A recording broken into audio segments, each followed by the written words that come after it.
Buenas noches, muy buenas noches. Muy agradecido a los editores de la revista CICU por invitarme.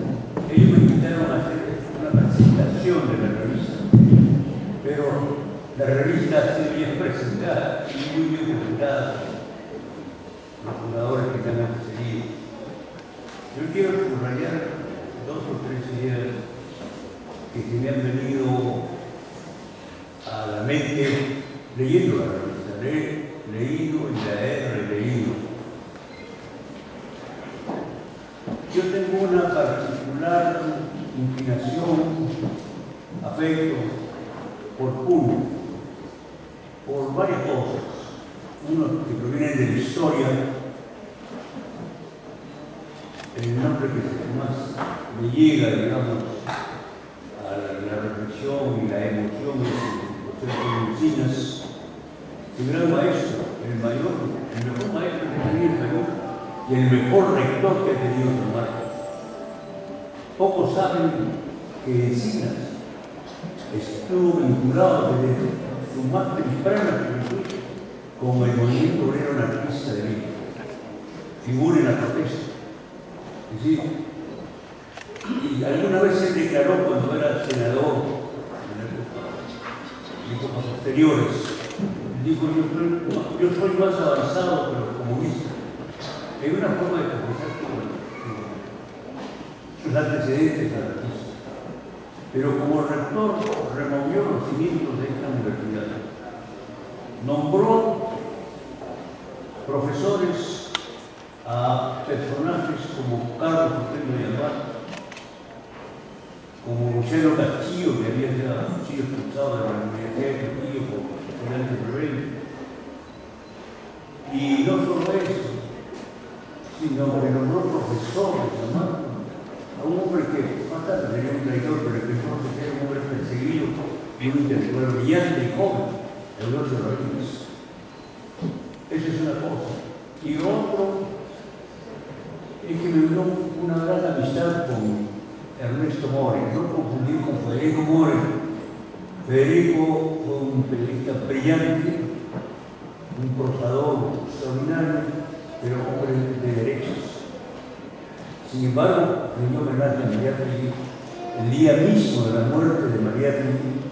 Ese mismo día escribió un texto que se llama Mariátegui y la generación infortunada. Que aún todavía defendido, no la veo. Y en ese texto señala que tres de los hombres mejor dotados de la literatura peruana en toda la historia habían muerto muy jóvenes. Abraham Valderomá, Leonidas Llegó y José Carlos Mariátegui, que mueren. Valderomá muere a los 31 años de edad, Llegó a los 36 y Mariátegui a los 35. Y él dice que rinde su homenaje a Mariátegui, miembro de una generación que por la muerte no llegó a decir ni a medias todo su mensaje de verdad y belleza. Pero yo me refería más bien a Ernesto More, muy amigo, y recuerdo un pasaje, una conversación, yo era muy joven, es decir, podemos decir hace medio siglo de esta conversación a un café, y él, que fue muy amigo de Vallejo antes del viaje a Europa y durante los años duros de París, ha escrito mucho sobre Vallejo, mucho y muy bueno, y se ignoraron con cuidado ahora. Eso ocurre en el Perú. Eso ocurre con el territorio de la ingratitud que se puede. Pero él me dijo en esa conversación que Adán Felipe Mejía, un escritor extraordinario en México, antes del viaje de Vallejo a París, a Europa, les había dado casi clases sobre la dialéctica de Hegel, que acá en el Perú no conocía ni de nombre. Y si uno se pone a pensar, algunos poemas de Trilce son poemas de dialéctica. Y esto me viene a la memoria por una razón, porque leyendo la revista encuentro que hay una dialéctica del futuro, ¿no? Porque hablan de esa pareja, de una vida curiosa, habla de macho y hembra en el futuro.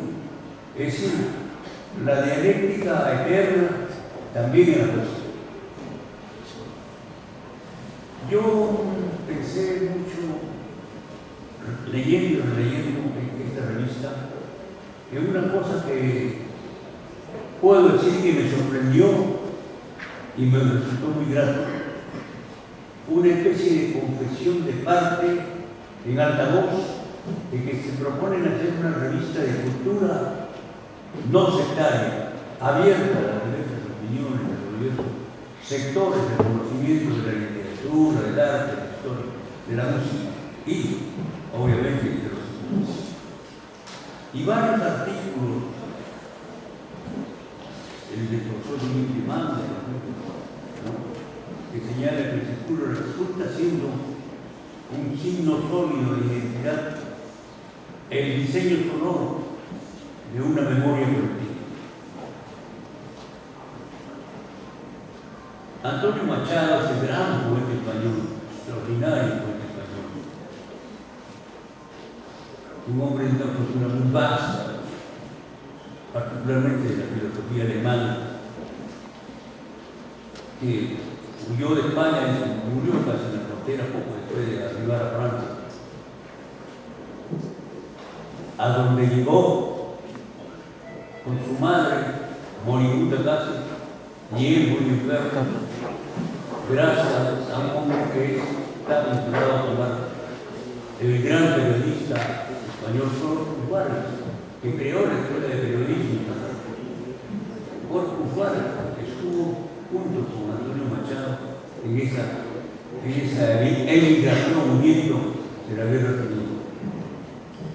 Pero recuerdo a Antonio Machado porque alguna vez, en los inicios de la guerra civil, en una revista publicada ya en la emigración, antes de la derrota republicana, Antonio Machado escribió dos frases que me conmovieron, que eran un poco: escribir para el pueblo, ¿qué más quisiera yo?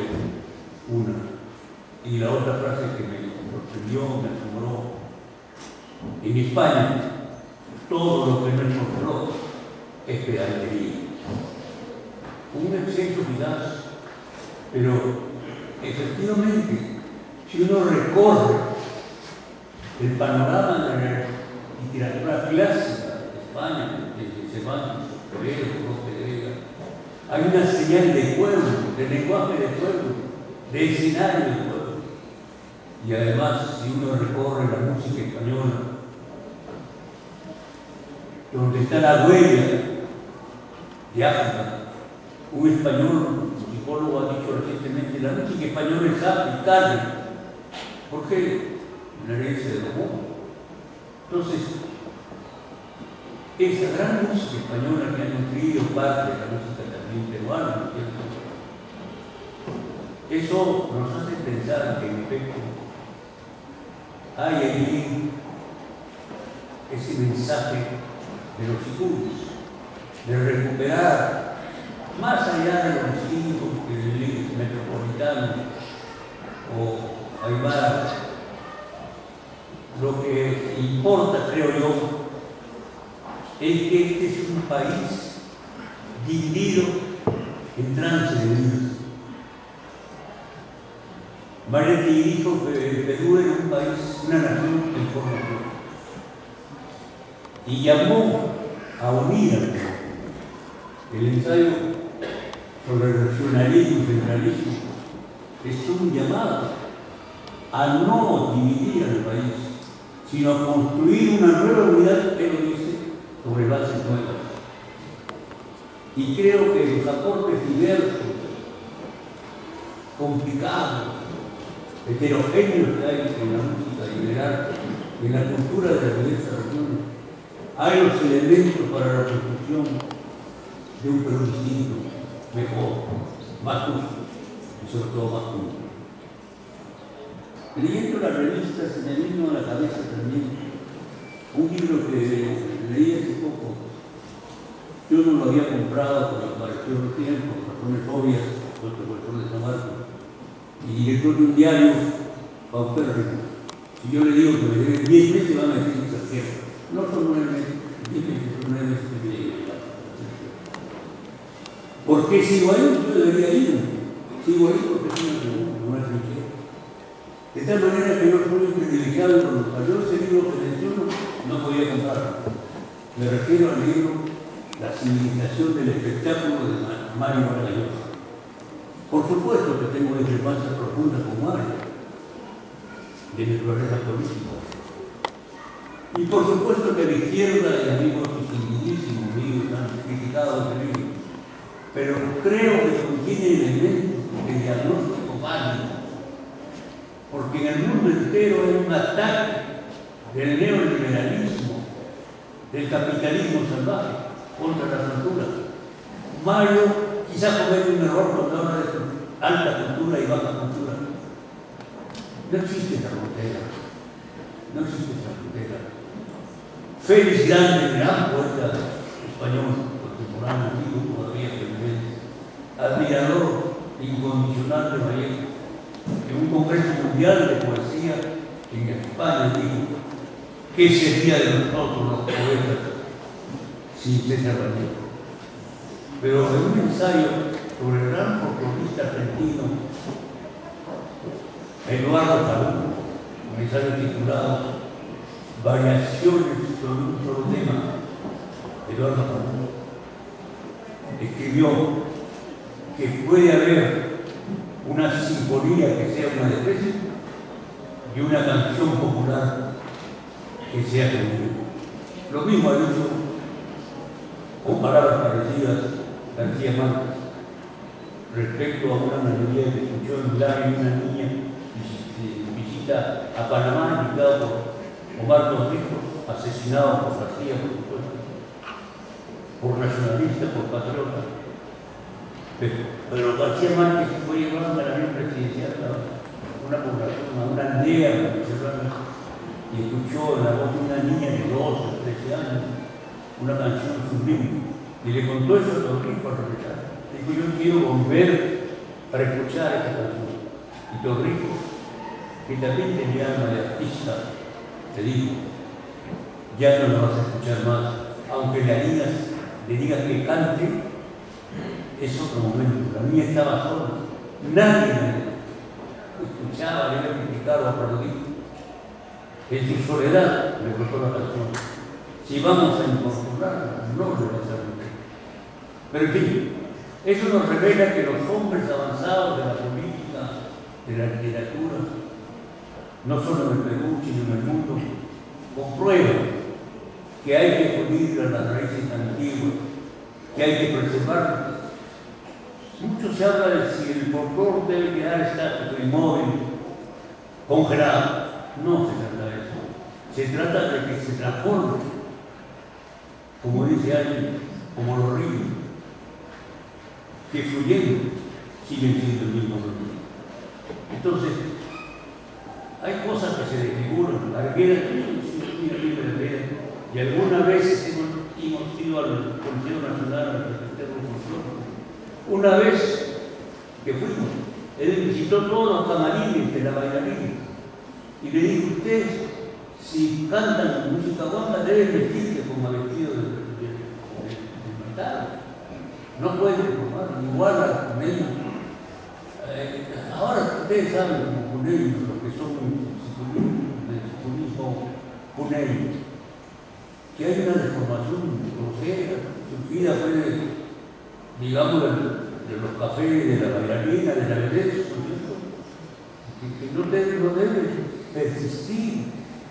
Ese comercialismo fue rechazado por la carrera, que no solo conocía profundamente el folclore peruano y lo respetaba, sino que admitía los cambios, pero no cambios que desfiguren, que desnaturalizan. Hay que preservar la riqueza del Perú. Yo sé que el folclore cuneño, no solo los estudios, es una maravilla. Yo recuerdo, yo viví un par de años en el Moscú de Unión Soviética. Y recuerdo los espectáculos de folclore que también venían al Perú. Esa eran reconstrucciones del laboratorio. Ese folclore ya no se practicaba en los pueblos. Entonces, uno tiene la ventaja de un folclore vivo de multitudes. Un folclore vivo. Y el sicuri, este instrumento de diálogo, este instrumento, como dice un maestro que es cultor del sicuri desde los 6 años de edad, ¿no? El maestro Roger Villazán, él dice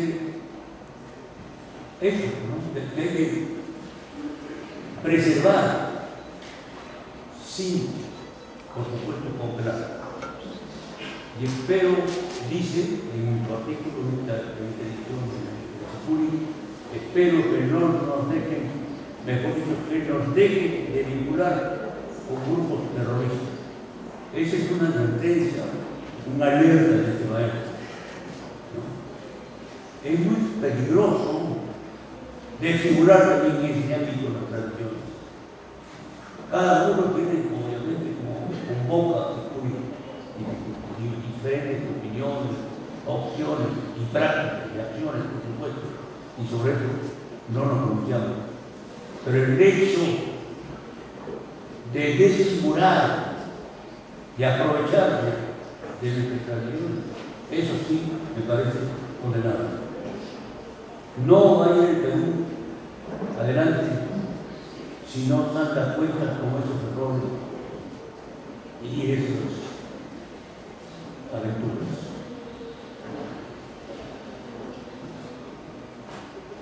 Mariátegui señaló alguna vez en su revista Marca, después de que la publicaron, que el primer deber de una revista es durar. Yo diría, los amigos de Sicuri, he leído con atención, he releído con atención.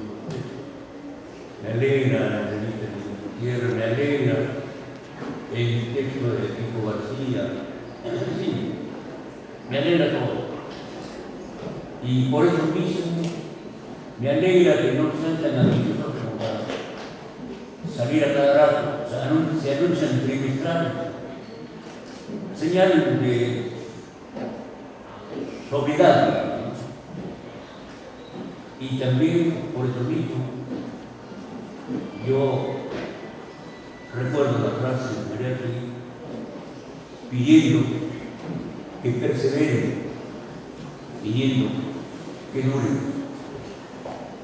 Alguien me habló mal de los editores de Sicuri, y yo entiendo por qué. No esperen. Aquí en el Perú se habla mal, creo que se dice Jesucristo de repente lo calumnia. Y yo lo digo como director, ustedes supieran las cosas que mandan por correo a veces, ¿no? Schiller me decía una vez que viajamos a Tanga en el avión, yo le decía pues que a veces recibían ataques maleos, malvados, que gente que ni siquiera firma con su nombre. Y César me dijo, oiga César, que todavía lee esas cosas. Yo apenas veo la primera 2 líneas, lo boto a la basura. No se repute esa tontería, esa basura. Y entonces, yo supongo, a raíz de esa información adversa y malévola, que ustedes, los editores, van a ser objeto de ataques. No hay que hacerle caso. Hay que adoptar la actitud de ir a la basura.